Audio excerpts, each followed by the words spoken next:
कैसे कंट्रोल कर सकते हैं पॉवर्टी को, कैसे रिमूव कर सकते हैं? अपनी जीडीपी को बढ़ाकर। 4 इन्होंने पॉइंट दे रखे हैं। डिस्ट्रीब्यूशन ऑफ इनकम को इंप्रूव करके। कैसे इंप्रूव करेंगे? Physical and legislative measures. Legislative measures मतलब हमको उसके लिए कुछ कानून बनाए, और फिजिकल मतलब गवर्नमेंट अपनी पॉलिसी में ऐसा कुछ करे जिससे कि डिस्ट्रीब्यूशन में इक्वलनेस आ सके, इक्विटी आ सके। हमें पॉपुलेशन को कंट्रोल कर लेंगे तो भी हमारी पॉवर्टी कम हो जाएगी। और अगर हम क्वालिटी ऑफ लाइफ को इम्प्रूव करें, पुअर की क्वालिटी ऑफ लाइफ को इम्प्रूव करें, मतलब उनको अच्छी एजुकेशन दें, अच्छी हेल्थ फैसिलिटीज दें, तो भी वो पॉवर्टी से बाहर आ सकते हैं। पहला पॉइंट है combating poverty through GDP growth. GDP growth is an ultimate solution to the problem of poverty. When the pace of GDP growth is accelerated, new opportunities of employment are generated. More and more workers will find employment in farms and factories. Greater the employment, more inclusive would be the growth process, then national poverty. तो अगर GDP growth हो जाएगा तो उससे ये सबसे अच्छा solution है पॉवर्टी को रिमूव करने का, मगर ये 100% सॉल्यूशन नहीं है, इसके अंदर भी कमियां हैं। मगर माना जाता है कि अगर जीडीपी ग्रोथ को आप एक्सीलरेट करोगे, उसको बढ़ाओगे, तो एम्प्लॉयमेंट बढ़ेगा। जीडीपी मतलब प्रोडक्शन, प्रोडक्शन बढ़ रहा है तो एम्प्लॉयमेंट भी बढ़ेगा। और अगर एम्प्लॉयमेंट जनरेट होगा तो ज्यादा से ज्यादा वर्कर्स को फार्म्स में और फैक्ट्रीज में एम्प्लॉयमेंट मिलेगा। ज्यादा एम्प्लॉयमेंट मतलब ज्यादा लोग ग्रोथ प्रोसेस में शामिल होंगे और पॉवर्टी कम होगी, मतलब उसकी इनकम सबको मिलेगी, और इनकम मिलेगी तो पॉवर्टी अपने आप ही रिमूव हो जाएगी। बुक रखो, इससे नहीं टिकेगा। Yes, combating poverty by improving the distribution. Okay, avoid jobless growth. Poverty will reduce the acceleration of the pace of growth. Only jobless growth is avoided. Jobless growth occurs when GDP growth is technology driven rather than employment driven. The government must ensure that the production process is labor intensive rather than capital technology intensive. तो jobless growth को हमको avoid करना चाहिए। Jobless growth का मतलब ये है कि प्रोडक्शन टेक्नोलॉजी से भी बढ़ जाता है। अगर नई टेक्नोलॉजी हम इस्तेमाल में लेंगे, new modern technology, then it provides less employment but it increases the production. So if employment is less but GDP is growing, then it will do nothing for the poor, because poor needs jobs, poor people needs employment, and if the GDP is not increasing the employment, then we cannot say that poverty will be removed। क्योंकि हम जानते हैं कि आप income तो खूब generate कर लो, गरीब को थोड़ी मिलेगी। गरीब को तो तभी भला होगा, गरीबी जब भी दूर होगी जब आप एम्प्लॉयमेंट दोगे। और एम्प्लॉयमेंट कैसे मिलेगा? जब ग्रोथ के साथ जॉब्स भी मिलेंगी। तो जॉबलेस ग्रोथ नहीं होनी चाहिए। समझ में आ गया ना जॉबलेस ग्रोथ का मतलब? When the growth is technology driven, मतलब जॉब्स नहीं मिल रही, एम्प्लॉयमेंट नया जनरेट नहीं हो रहा, टेक्नोलॉजी इंप्रूव होने से जीडीपी बढ़ रहा है, तो उससे गरीबी हटना मुश्किल है। हाँ बोलो, दोबारा बोलो। और भी है डिमेरिट। तो जीडीपी ग्रोथ के और डिमेरिट ये है कि अनइक्वल डिस्ट्रीब्यूशन भी तो होता है ना। जीडीपी चाहे कितना ही बढ़ जाए, अगर गरीबों को तो कम मिलता है और अमीरों को ज्यादा मिलता है। वो कह रहा था मैं, और ये भी एक रीजन है इसका drawback.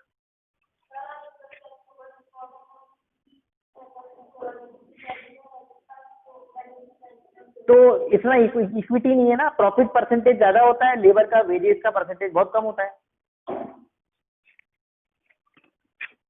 Combating poverty by improving the distribution of income through fiscal and legislative measures. Poverty can be combated by improving the distribution of income through fiscal and legislative measures. Fiscal measures. Fiscal measures refers to the policy of taxation and subsidy. It is required that the government takes greater reliance on progressive tax structure. It implies a higher tax on the rich while the poor are distributed. Fiscal measures, I told you, it is related to the government budget, and government budget includes government receipts like tax. So tax के structure को हमको progressive रखना चाहिए। Progressive का मतलब होता है कि जैसे इनकम बढ़ेगी तो टैक्स भी ज्यादा लगेगा, इनकम कम है तो टैक्स भी कम लगेगा या फिर नील लगेगा, जीरो लगेगा। Tax receipts of the government are used to subsidize purchases by poorer section of the society. Subsidies offered on the necessities of life, including food, education, and housing. Capital grants are offered to the poor for construction of their houses, defense grants for self-employment. तो government अगर ज्यादा tax लेगी rich person से, तो उस tax receipt को government फिर poor sections को मदद करने के काम में ले सकती है, उनको पेंशन प्रोवाइड करने में, उनकी सब्सिडीज प्रोवाइड करने में। जैसे अपने एलपीजी पे सब्सिडी आती है, ऐसे गरीबों को उनके राशन पे भी सब्सिडी मिलती है। तो इस तरह से गवर्नमेंट अपनी फिस्कल पॉलिसी के जरिए पॉवर्टी को कॉम्बैट कर सकती है। और कैपिटल ग्रांट्स प्रोवाइड करती है गवर्नमेंट, कोई अगर हाउस खरीदता है तो उसके इंटरेस्ट पे उसको सब्सिडी प्रोवाइड करती है गवर्नमेंट। इस तरह से गवर्नमेंट फॉरवर्ड पुअर लोगों की मदद कर सकती है। Not for machines, it's for poor people. Machine वाले लोग पुअर नहीं होते। Legislative measures refer to minimum wages act, making it mandatory for the employers to offer the stipulated minimum wage to the employees. Legislative measures also include such policies as a price floor for the purchase of farm products. Legislative measures हैं कि government अपना order दे, अपना ऐसा कोई decision निकाले या फिर ऐसा कोई एक्ट बनाए जो कि पुअर्स के लिए हो। जैसे कि मिनिमम वेजेस एक्ट है, जैसे Mahatma Gandhi national rural employment act है, मनरेगा जिसको अपन कहते हैं। तो ये सब एक्ट लेजिस्लेटिव मेजर्स कराएंगे, ये गरीबों की मदद के लिए ही बनाए गए हैं। This refers to the stipulated minimum price that must be offered to the farmers for the purchase of their. और प्राइस फ्लोर भी इसी में आएगा। अपन ने पढ़ा था ना कि गवर्नमेंट प्राइस फ्लोर डिसाइड कर देती है कि इस प्राइस से कम में कोई नहीं बेच सकता, मतलब मिनिमम सपोर्ट प्राइस। वो किसानों के भले के लिए होता है, उससे भी गरीबी दूर होगी। Right to education is yet another example of legislative measures to enhance quality of life of poorer sectors of the society. और राइट टू एजुकेशन भी एक बहुत इंपॉर्टेंट एक्ट है जो कि गरीबी को दूर करेगा, गरीब बच्चों को पढ़ाकर। क्योंकि अगर एजुकेटेड होंगे तो वो उनको एम्प्लॉयमेंट इजीली मिलेगा और उससे उनकी गरीबी दूर होगी। Combating poverty through population control. Indian experience shows that increasing national income is to be reflected in quality of life of the people, owing to a rapid rising population. Per capita income, that is national income upon population, continues to be low because population is rising to neutralize the rise in national income. तो हम देखते हैं कि national income बढ़ जाती है मगर फिर भी quality of life of people is not improved, क्योंकि हमारे यहाँ पॉपुलेशन भी बढ़ जाती है। तो जो पर कैपिटा इनकम आएगी वो हमेशा लो आएगी, क्योंकि हम न्यूमरेटर और डिनोमिनेटर दोनों बढ़ रहे हैं। तो फिर रिजल्ट जो आएगा वो कम ही आएगा, ज्यादा नहीं आएगा। Poverty can be removed only if growth rate of population is moderated, so that increase in GDP is translated into increase in per capita GDP. तो पॉवर्टी रिमूव हो सकती है, तभी हो सकती है जब हम पॉपुलेशन की ग्रोथ रेट को मॉडरेट करें, उसको कंट्रोल करें, और जिससे कि इंक्रीज इन जीडीपी बढ़ने से, जीडीपी के इंक्रीज होने से पर कैपिटा इनकम भी इंक्रीज हो। ऐसा कब पॉसिबल है? जब आप पॉपुलेशन को कंट्रोल करोगे। Control of population will also mean reduction in the size of labor force. This would correct the structural imbalance between labor supply and capital flow. तो पॉपुलेशन को कंट्रोल करने से लेबर की साइज भी कम हो जाएगी, लेबर फोर्स भी कम हो जाएगी। तो इससे लेबर सप्लाई ज्यादा है ना अभी, और कैपिटल कम है, इन्वेस्टमेंट कम है, तो उनके बीच में जो इम्बैलेंस है वो भी सही हो जाएगा। Rate of participation, percentage of labor force gainfully employed would increase. Increase in the rate of participation is led to corresponding increase in the percentage of population below poverty line.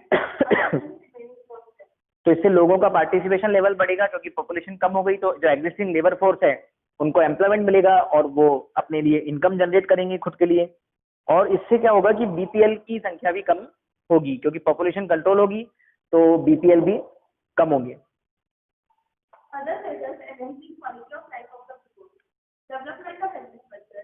Dr. Nihal is of the opinion that to remove poverty, special efforts should be made to develop agriculture.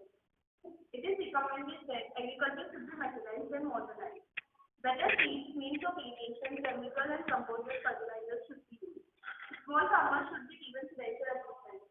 Landless farmers should be given land. These measures are expected to reduce or remove poverty at the grassroots level. Agriculture के development से भी गरीबी दूर होगी, क्योंकि अधिकतर population agriculture पर dependent है। अगर हम एग्रीकल्चर की स्ट्रेटेजी बनाएंगे, एग्रीकल्चर को हम मैकेनाइज और मॉडर्नाइज करेंगे तो ज्यादा आउटपुट मिलेगा, ज्यादा आउटपुट मिलेगा तो ज्यादा वेलफेयर होगा। दूसरा, अगर हम बेटर सीड्स और इरिगेशन फैसिलिटीज और केमिकल फर्टिलाइजर्स वगैरह यूज में लेंगे तो इससे भी प्रोडक्शन बढ़ेगा और वेलफेयर होगा। स्मॉल फार्मर्स को फाइनेंशियल असिस्टेंस दी जानी चाहिए, जिससे कि वो लोग अपना गुजारा चला सकें, उनकी गरीबी दूर हो सके। और जो लैंडलेस फार्मर्स हैं उनको लैंड प्रोवाइड करनी चाहिए, जिससे कि वो लोग अपनी लैंड पे एग्रीकल्चर करके और अपने गुजारा चला सकें उससे। Stability in the price level. Price stability is an essential prerequisite of poverty alleviation. If prices continue to rise, the standard of living poor will continue to deteriorate. क्योंकि इन्फ्लेशन बहुत ज्यादा है तो इंसान की इनकम बढ़ती है मगर उतनी महंगाई भी बढ़ जाती है, तो उसकी इनकम जो बढ़ती है वो किसी काम की नहीं रहती, रियल इनकम उसकी एक्चुअली में इंक्रीज नहीं होती। रियल इनकम मैंने बताया था आपको, परचेजिंग पावर। तो अगर इंसान की इनकम बढ़ रही है, रुपीज में तो बढ़ रही है, मगर उतनी महंगाई भी बढ़ गई, तो एक्चुअली में उसको क्या मिला? नथिंग, कुछ भी फायदा उसको नहीं हुआ। तो इस प्राइस स्टेबिलिटी अगर रहेगी तो उससे भी काफी गरीबी दूर हो सकती है, क्योंकि प्राइस स्टेबिलिटी रहेगी और उसकी वेजेस बढ़ेंगी तो उसकी इनकम एक्चुअली में बढ़ी हुई मानी जाएगी और उससे वो अपने जो बेसिक फैसिलिटीज हैं वो गेन कर सकता है और एक्स्ट्रा वो सेविंग भी कर सकता है। Prices can be stabilized when production of food grains and other goods of mass consumption is increased, and when goods of mass consumption are distributed to the poor through fair price stocks. तो stable आप कर सकते हो price को अगर आप food grains और other food के प्रोडक्शन को आप इंक्रीज करोगे तो सप्लाई बढ़ेगी, और सप्लाई डिमांड से ज्यादा होगी तो फिर प्राइजेस कभी बढ़ने का संभावना नहीं रहेगी। दूसरा, आप उनको फेयर प्राइस शॉप से भी गुड्स प्रोवाइड करवा सकते हो जिससे कि उनको ज्यादा महंगी चीजें नहीं खरीदनी पड़े और उनको ज्यादा पॉवर्टी से परेशानी नहीं आए। एग्रीकल्चर डेवलपमेंट होगा तो ग्रोथ बढ़ेगी, तो हमको ज्यादा प्रोडक्शन मिलेगा तो ज्यादा वेलफेयर होगा, तो पॉवर्टी कम होगी। Eradication of unemployment. Special measures should be taken to eradicate unemployment, underemployment, and displaced unemployment. In this context, it may be noted that the opportunities of employment in rural areas must be fully explored. Cottage industries and construction activities should be encouraged in rural areas. Vocationalization of education should be given a high priority to tackle unemployment among the educated people. तो हमें unemployment को दूर करना पड़ेगा। हमने कल भी पढ़ा था कि unemployment and poverty are directly related to each other, they have positive relation. जितना अनएम्प्लॉयमेंट बढ़ेगा उतनी पॉवर्टी भी बढ़ेगी, क्योंकि एम्प्लॉयमेंट से लोगों को इनकम मिलती है। अगर एम्प्लॉयमेंट ही नहीं है तो फिर उनको इनकम खत्म, तो फिर पॉवर्टी बढ़ेगी। तो हमें 3 तरह की बातों से लड़ना है, अनएम्प्लॉयमेंट, अंडर एम्प्लॉयमेंट और डिस्गाइज्ड अनएम्प्लॉयमेंट। तो हमें रूरल एरियाज को ज्यादा एम्प्लॉयमेंट अपॉर्चुनिटीज देनी है, क्योंकि रूरल एरियाज में एम्प्लॉयमेंट अपॉर्चुनिटीज की बहुत कमी है। और हम कैसे कर सकते हैं ऐसा? रूरल एरियाज में कॉटेज इंडस्ट्रीज और कंस्ट्रक्शन एक्टिविटीज को बढ़ावा देकर। इसके पीछे एक और हम स्टेप उठा सकते हैं, वो है vocationalisation of education.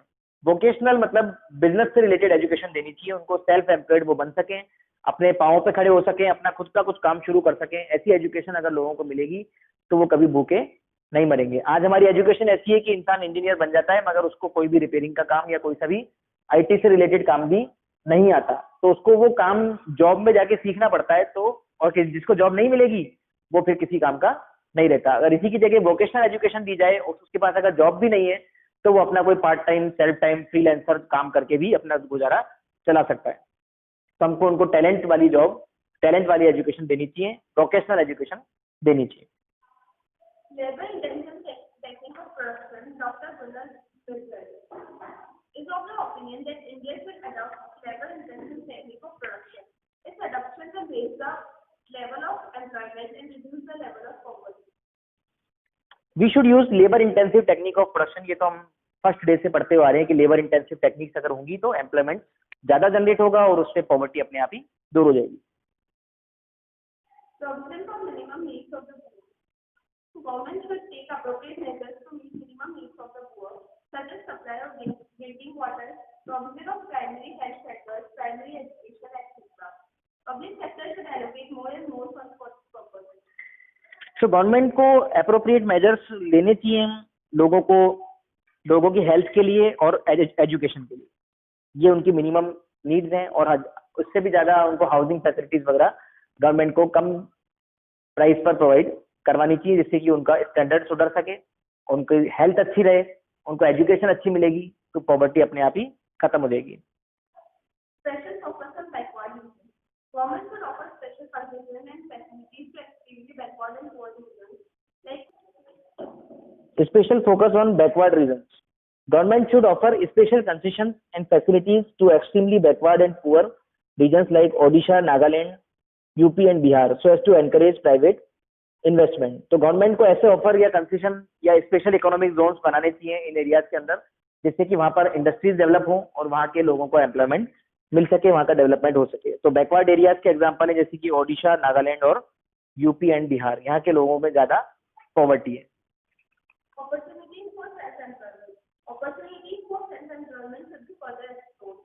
More and more industrial training institutes, ITI should be open to industrial entrepreneurs. Also, loans should be offered to banks with other financial institutions at low rate of interest for setting up small enterprises as means of self-employment. Startups must be given a kickstart. ITI centres government को open करने चाहिए जिससे कि लोगों को industrial education मिल सके, उनको loan provide करना चाहिए लो रेट ऑफ इंटरेस्ट पे, जिससे कि वो लोग अपना खुद का कोई सेटअप स्टार्ट कर सकें, स्टार्टअप कर सकें। Effective public distribution systems be there. An effective PDS must be in place for the supply of food grains and other essentials of life to the retail population of the country. Food grains and cold clothes must be provided in subsidized rates through fair price shops under direct control and supervision of the government. Public distribution system effective होना चाहिए, उसमें कुछ भी corruption नहीं होना चाहिए। मतलब जो भी गवर्नमेंट मेजर्स अपनाती है गरीबों के लिए, वो गरीबों तक पहुंचना चाहिए, ये नहीं कि बीच में उसको कोई और उसका फायदा उठा ले। तो सब्सिडाइज रेट्स पर आपको प्रोवाइड करना चाहिए food grains and course clothes for the through fair price shops and under direct control and supervision of the government. उसमें गवर्नमेंट का डायरेक्ट कंट्रोल होना चाहिए। किसी प्राइवेट के हाथ में दोगे तो वो उसमें बेईमानी कर सकता है।